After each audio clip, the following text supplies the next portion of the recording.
From the Ronald Reagan Institute in Washington, D.C., this is Rendezvous with History, a podcast that captures the drama of presidential decision-making. Dr. Anthony Eames sits down with prominent scholars and leading citizens to bring to life what happens in the White House and how it shapes the world.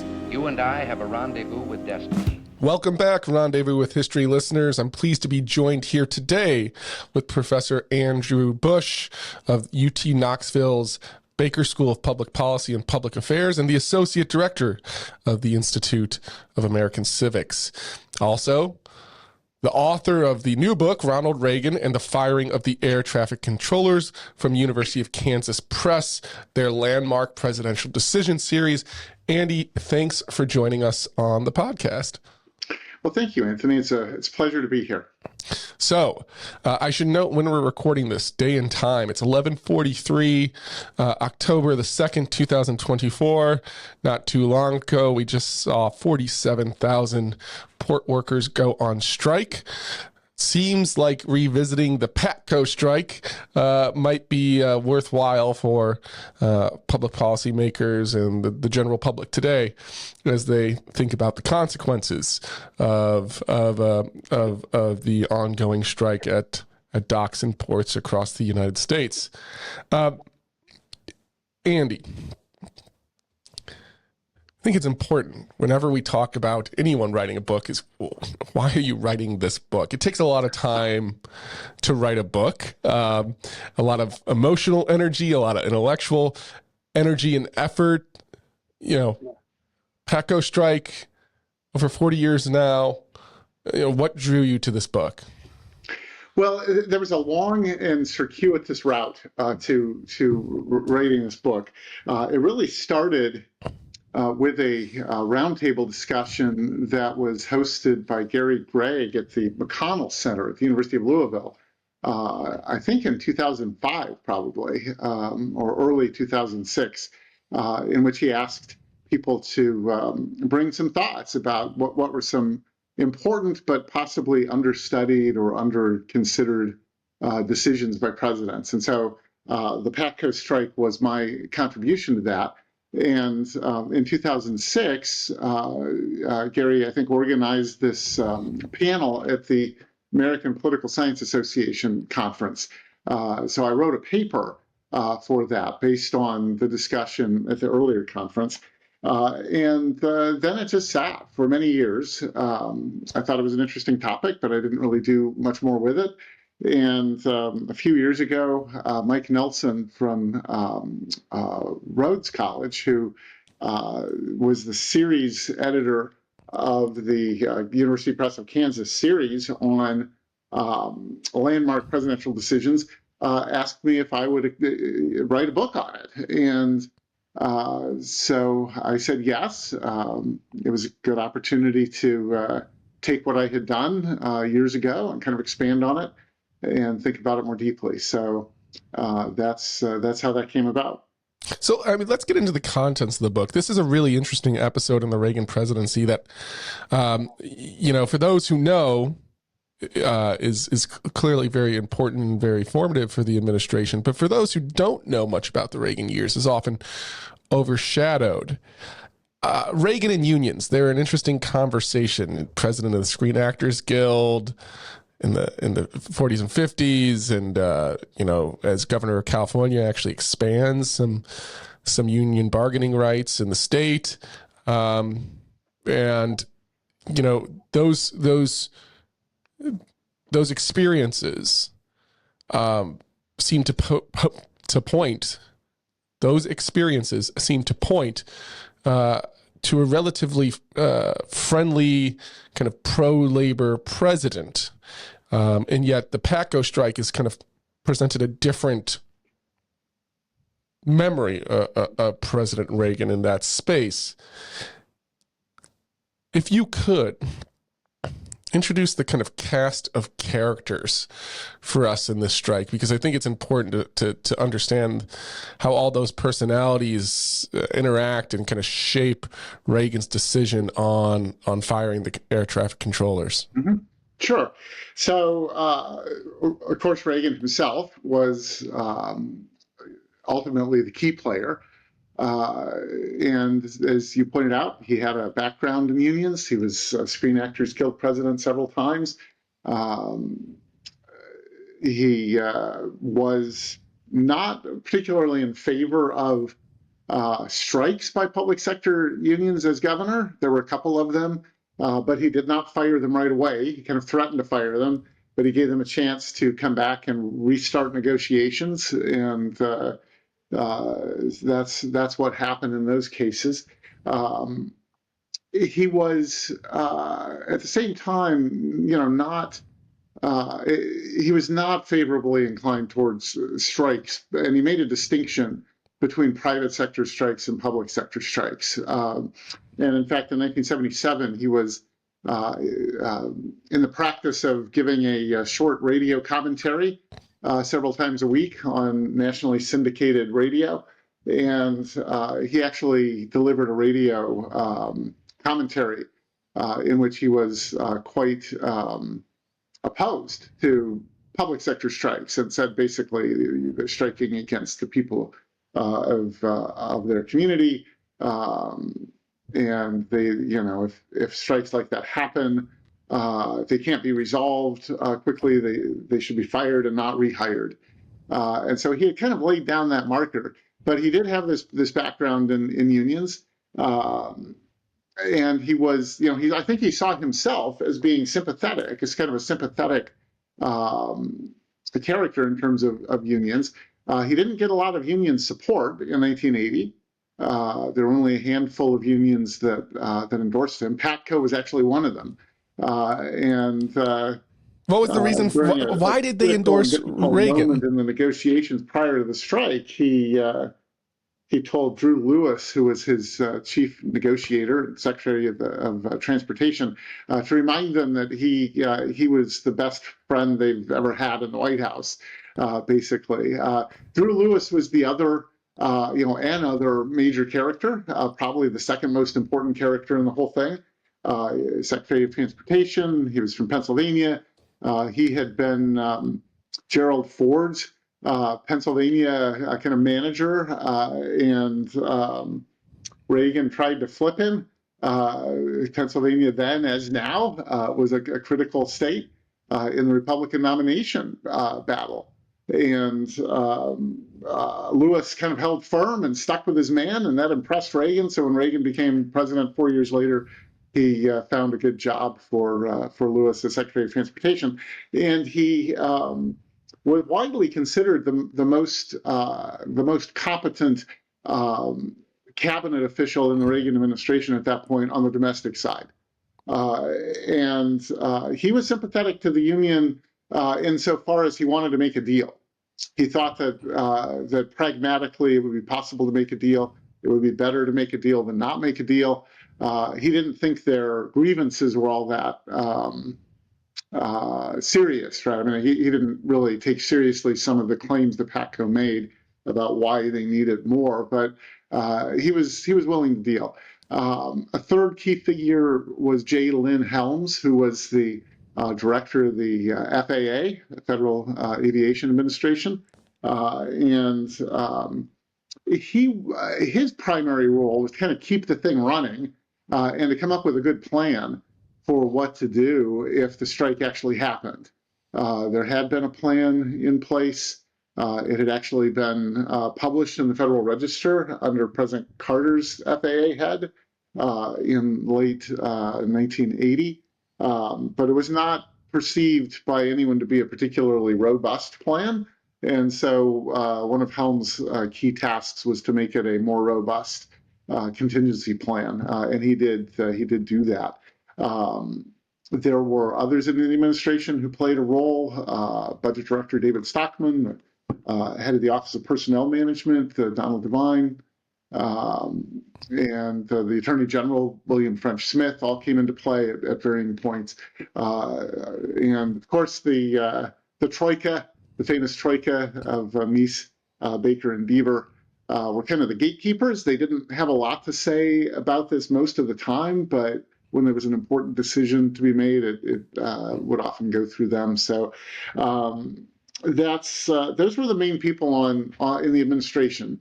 You had, of course, in the Union, some important folks, the most important of which was Robert Poley, who was the president of the Union. He had been president only since early 1980.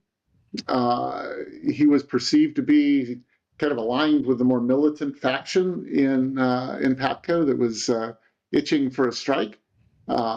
He had actually risen to the presidency because the former president, John Layden, had made him, Poley, that is, who was then vice president, the person who was in charge of strike preparation in case there was a strike. So he kind of built an organization and used that then to catapult himself into the presidency. And his view was the government would have to yield. He was convinced that the Union had the high cards, that the system couldn't operate without the air traffic controllers, and if they went on strike, they would basically bring the country to a screeching halt, and the government would have no choice but to give in. So Poley was an important figure. And then you had judges, district court judges who were tasked with enforcing injunctions that had been issued during prior job actions by PATCO, things of that sort. So there's a lot of players involved. You mentioned in your book in 1972, PATCO had endorsed Nixon, and it had paid dividends. Mm-hmm. So Nixon kind of came through with some key benefits that PATCO had been hoping to get at. And here I wonder the image of Reagan and also how Reagan sees himself. You point out that he's kind of anti-public sector unions, pro-private sector unions, which is, of course, very important in his foreign policy as well, in support of solidarity in Poland and in that work. But, does Reagan see himself as a union man? And how does that go about shaping how he engages PATCO? And here you might kind of get into those three decision points. Mm-hmm. That you lay out really neatly and very persuasively in the book. Sure. So I think that Reagan did see himself as a union guy. He would often, in his own kind of self-biographical descriptions, talk about that. As president of the Screen Actors Guild, some of his advertisements pointed that out during the campaign of 1980. And I think, he wanted to make a deal. The evidence is pretty strong that he went into this hoping to make a deal and being, you could say, sympathetic to the desire of PATCO to do a number of the things on its list. They had an exchange with the Reagan campaign before the endorsement. And President Reagan had signed a letter which, broadly speaking, committed himself to trying to improve the situation for the air traffic controllers, committed himself to improving the number of air traffic controllers, the equipment that they used, things of that sort. It did not actually commit him to supporting a large pay increase. And or some of the other specific things that PATCO wanted. And I think to a degree, the union kind of read into his letter more than there was. But they had endorsed him. He liked the fact that they endorsed him. And the administration and the Republican strategists were really trying to find ways of building more bridges to the union movement. And so he was not inclined to pick a fight with them, but the demands that PATCO was making were quite extravagant. They wanted a $10,000 raise, which in today's terms would be $33,000. They wanted a reduction in hours from 40 hours a week to 32. They wanted a cost of living adjustment from then on that would be 1.5% increase in pay for every 1% of inflation. And these were not possible as far as Reagan was concerned. And as a union guy, he knew how this game worked. or was supposed to work. He figured this is their opening bid, right? You always go high, and then you negotiate.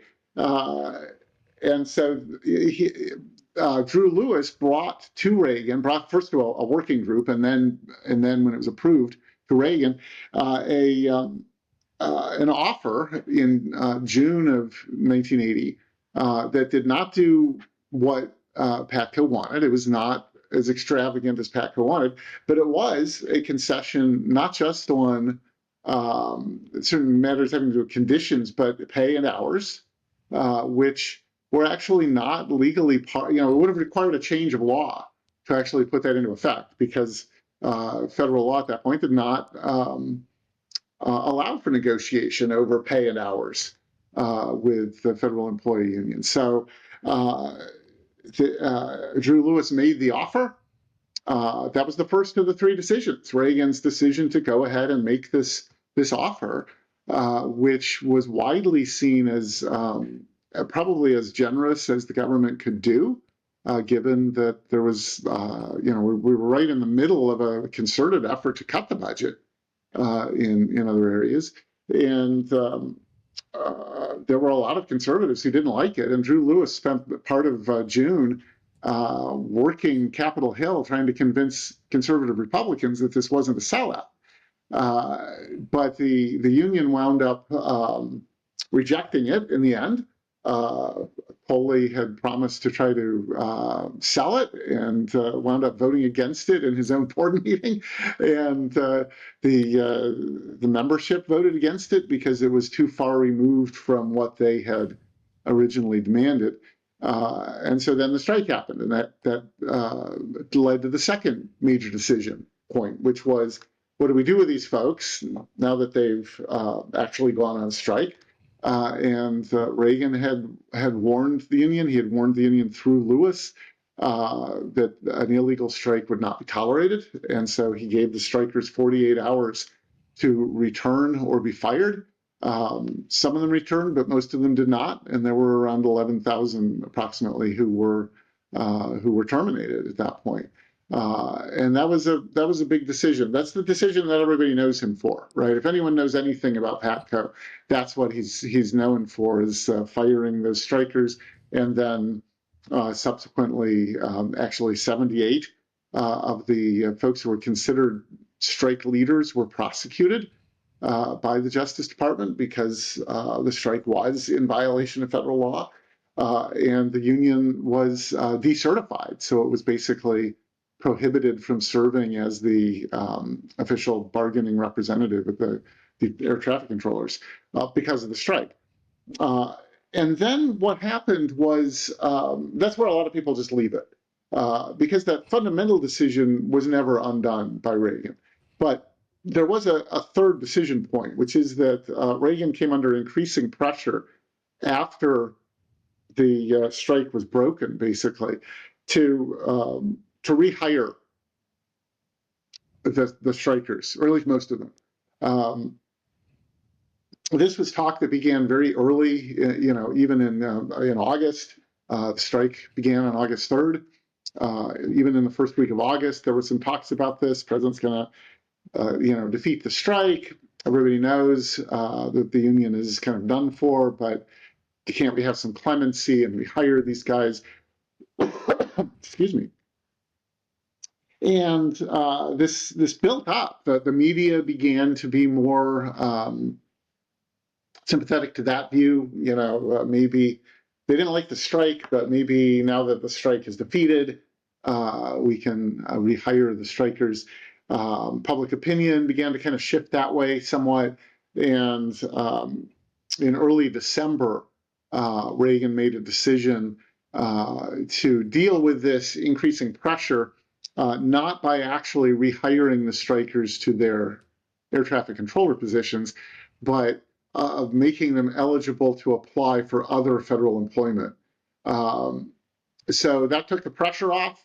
He did not actually compromise his core position, which was they can't be air traffic controllers anymore. The unions that had been proposing this, the AFL-CIO, that really was pressuring Reagan to do this. Didn't find this satisfactory. PATCO didn't find it satisfactory.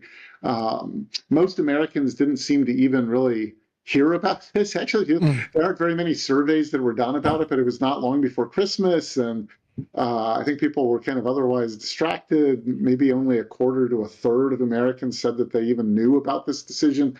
But of the ones who did, most said that they agreed with it, that it was an acceptable compromise position. It didn't really help the strikers very much because there was actually a federal hiring freeze in place at that time in other positions. So in theory, it was a little bit of an olive branch, but fundamentally it retained Reagan's original position. So let's that was, raise, I would say, kind of the third major decision point, and one that really is also important because if Reagan had relented on that, then whatever effect the original decision might have had would have certainly been mitigated, if not negated altogether. Let's follow through on two things you kind of raised. And the first is the Reagan administration is in a process of budget cuts. The allies in Capitol Hill aren't inclined to be generous to raising the pay of the air traffic controllers. So first, I want to hear you a little bit about how this episode fits in the kind of broader Reagan economic agenda. Second, you raise the kind of ebbs and flows in public attention to the strike itself and the outcomes of the strike. Where is public opinion in all of this? Mm-hmm. Sure. So where this fits in, I think, to the broader sort of economic goals of the administration, is that the firing the strikers is more understandable within that context than the original decision to offer them a more expensive contract, right? The first decision to offer them a more expensive contract was in a lot of ways sort of pulling in the opposite direction from the rest of what Reagan was trying to do, which was to restrain federal spending, particularly domestic spending. And more generally kind of tamp down whatever inflationary pressures there were. So in a sense, he was willing to compromise a bit on that goal in a relatively small area, both because there were concerns that the economy would be hurt if there was a strike, and also because he is trying to reach out to unions and does not want to pick a fight with this one of the four unions that had endorsed him in the 1980 election. But once you get to the decision to fire the strikers, I think looking at the documentary evidence that Reagan's primary concern, the one concern that he always talked about that was consistent, was just that he felt the obligation to enforce the law, and it was an illegal strike. But underneath that, there was also definitely a strong understanding that if the administration gave in on this or gave PATCO any more than it was already offering, that this would be a real blow to the president's economic policy of trying to restrain federal spending. And not just because of what would go to PATCO, which was not a gigantic amount in terms of the overall budget, but unless you gave them everything they wanted, which was actually huge, right? But the stakes went well beyond PATCO because there were other much larger public employees unions, federal employees unions that were either negotiating contracts or on the verge of voting on a contract, thinking about going on strike. And Reagan and the folks around him were not inclined to send the message that it was open season on the federal treasury. So that was definitely an underlying factor. And it was something that Reagan did talk about in his public commentary on this as well. So that's, I think, where it fit in to the overall economic picture. In terms of public opinion, There were a number of surveys that were done in August of 1980, right after the strike began, for that month or 6 weeks after the strike began, and they pretty much uniformly showed that the public was behind Reagan's policy by about 2 to 1. Depending on how the question was worded, sometimes a couple of pollsters would ask, well, which side are you more sympathetic to? Which is probably the way of wording it that would lead to the best outcome for PATCO, because people might not agree with the strike, but you still may be sympathetic with people who are losing their jobs because of the strike. And even when it was worded that way, there were solid majorities for Reagan, even not 2/3, but in the 55% range, more or less. And if you asked, do you support firing the strikers, it was 2/3, pretty consistently. So the public was behind that policy. Where it was more divided was on the question of whether to rehire them later. And it depends on which poll you looked at, but sometimes there was a small majority saying no, don't rehire them. Sometimes there was a small majority saying yes, rehire them. It was not the kind of consensus that you had about the original firing. So let's talk a little bit about legacy and effect. You've laid out some of the short-term realities and outcomes, but longer term, both domestically and in foreign policy, which is one of the things you comment on in your book, what do we see? I mean, what's the impact, both from a legislative or political ideas standpoint, from a realignment of union support or longevity and robust participation in organized labor? What's it all look like? Well, I think there are 3 or 4 really important longer-term consequences to the PATCO strike. The first set of, I would say even sets of consequences, because within each set, then there are sometimes multiple consequences. But the one that people talk about the most would be the kind of the internal economic consequences, particularly for unions and unionization. And I think you have to distinguish between rates of unionization and the effects of unions, the strength of unions overall. The extent of unionization, I don't think, was actually affected by the strike. Unions in the private sector had been falling. They had peaked as a percentage of private sector employees in the early 1950s. It was only about half that by the time you get to 1981, and it has just continued falling since then. And so it doesn't seem to me that the PATCO strike actually disrupted that trend line at all, one way or another. When it comes to public sector unions, which would be the more relevant question, they had peaked in about 1976 and had fallen back just a bit to about 35% of the public sector employees in the United States by 1981, and they've stayed pretty much there. I mean, they kind of vacillate a little bit, or oscillate between 33 and 37%, but they've been around that line of 35% ever since then. So it's hard to detect a big effect unless you want to say that maybe there would have been a big growth otherwise, without the PATCO strike. But that's harder to argue.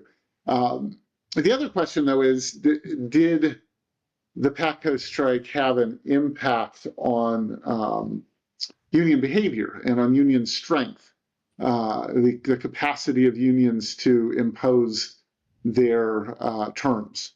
And there, I think there was an effect. There were a lot of things going on. I don't think PATCO was the only reason for this. It may not have even been the single most important thing behind this, but it was, I think, a significant factor. And you can see this particularly in the number of strikes.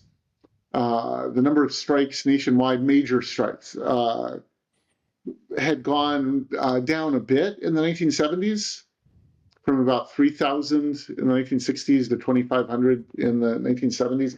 But in the 1980s, it went down to about 500 major strikes. So, and then it's continued going down since then. So, but I think it's a lot harder to argue that the PATCO strike did not significantly tamp down strike activity, as opposed to the question of how many people were in unions. Now, this has led pro-union folks who are very sympathetic to unions, who argue that the PATCO strike was responsible for limited wage increases, kind of flat wages in some industries since 1981, or for long periods since 1981. The flip side of that, and there's a debate on that, by the way, there's a debate on that, but the flip side of that is that there's a good argument that can be made that the tamping down of union activity in the 1980s, at least, was a contributing factor to the taming of inflation. In fact, Paul Volcker and Alan Greenspan have both made public comments, one in a speech and one in a public interview, in which they said this decision by Reagan was one of the most important decisions that he could have made in terms of controlling inflation. So, which is something that's often not taken into account by the argument that this was all negative, that this was bad for American workers. Certainly 13% inflation wasn't good for them. And so there are trade-offs involved. But certainly you can make a good argument that for better and worse, there were significant economic results of this. I would say that there were institutional results. When you get to the end of the Carter administration, there were a lot of people, political scientists, historians, other kind of analysts who were saying, we're not sure if the presidency is even a manageable institution for anyone. We don't know if this institution works anymore. Americans in general had lost a lot of confidence between Vietnam, Watergate, inflation, all of the multitudinous difficulties faced in the Carter administration. Americans were not all that confident in the presidency as an institution, and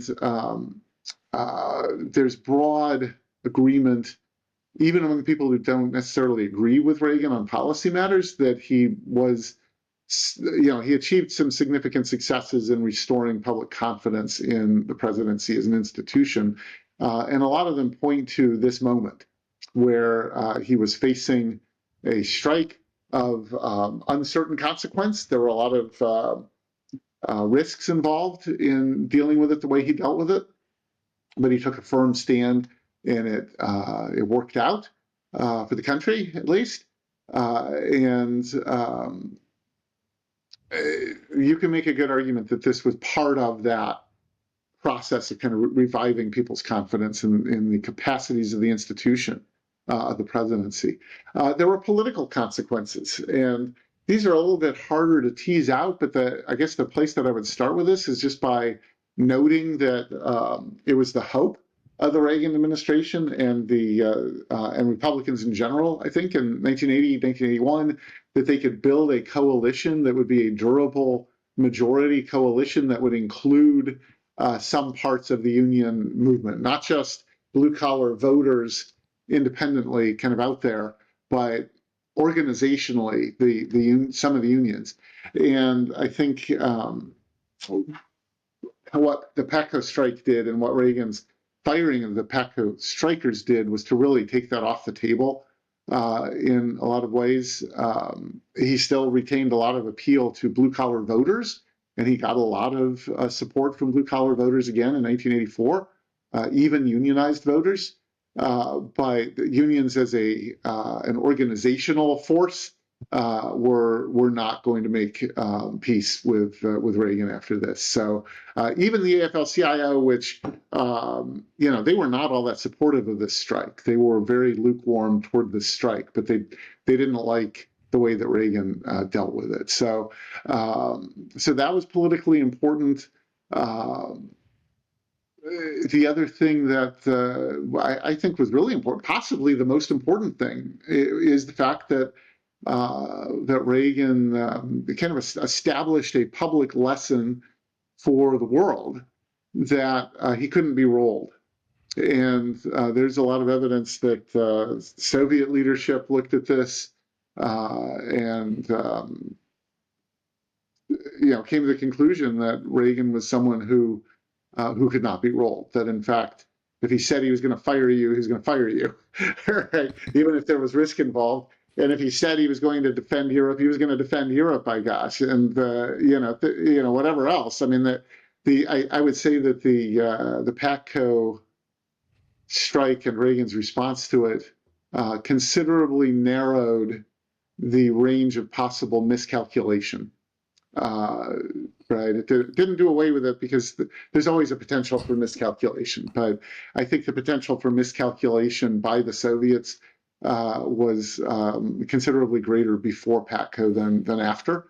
And that I personally, having lived through those years and having timed myself, see how much stuff I could take to the basement in 15 minutes, I will tell you that to my mind, that could be the most important fact. So clearly, Andy, I think you've made the case that this is indeed a landmark presidential decision worthy of inclusion in this series with the University of Kansas Press that you've published under. Now, I think it's time to go to our Hints for History section. While researching this book, what stone was left unturned, or what archive do you wish you had spent more time in, or what topic do you wish you could engage, but you maybe just don't have the time for and are willing to share with our listeners some tips about what they might find if they follow those leads? Yeah, well, this book was limited in length. I was limited by the series rules, I guess you could say, to 50,000 words because they want a series of short books that where an instructor, for example, in a presidency course perhaps could assign 2 or 3 of them as case studies. So definitely there were areas that could have been explored in more depth. One of the questions that I recently got, you'll remember this question because it was asked last week in a different venue, was what if anything China said about this? Or what some other countries? We have a good sense of what the Soviets thought about it, decently good sense. What about some other actors in the international world? And I did not come across, any sort of public commentary by China that was reported in the news. But there may well have been some commentary, and there could well have been discussions internally about what this means. I would be surprised if there were not some discussions internally about what this means. I would actually be somewhat surprised if there actually were external statements, because at that point, Deng Xiaoping was trying to build a stronger strategic relationship with the United States. And the Chinese government-controlled media would probably not have wanted to poke a finger in Reagan's eye by criticizing this, the step of firing the strikers. But I don't know. I did not have actually a time to research that, and it was not. It's a very good question, and I think, and not just China, but there might be some other strong allies of the United States. What do the Germans think? The West Germans. But for that matter, what do the Poles think, or what do the British think? I mean, there's certainly union activity. The Poles would be an interesting case, too, because the unions tried to make the argument that this was like solidarity, that solidarity was, in essence, kind of a public sector union, because it was a state-owned shipyard. And the difference, I think, that you could argue, or certainly I think Reagan would argue, that it was not comparable because Poland was a socialist dictatorship and everything was state-owned. Right? So, in the United States, if you don't want to be prohibited from striking, you just go to work at the 80% of jobs that are not government jobs. Right? In Poland, if you want to be able to strike, you couldn't do it anywhere. because everything was a government job, basically. And so to Reagan's mind, they were not comparable situations, but the union certainly made the argument that they were. And it would be interesting to see, I think, what, if folks in Poland were thinking about this at all, right? I mean, this was not, they had their own labor issues that were much higher concern to them at the time, but it would be interesting to see. So for all those graduate students who are thinking about working with Professor Busch, Poland and PATCO is the topic to propose. All right. Well, Andy, thanks so much for joining us on the podcast today. It's been a really wonderful conversation and hopefully instructive for college students and people everywhere. Once again, that's Ronald Reagan and the firing of the air traffic controllers. Thank you very much. Bye-bye. All right. Thank you. Rendezvous with History is a podcast produced by the Ronald Reagan Institute's scholarly initiatives. You can learn more at ronaldreaganinstitute.org and follow along on social media at Reagan Institute.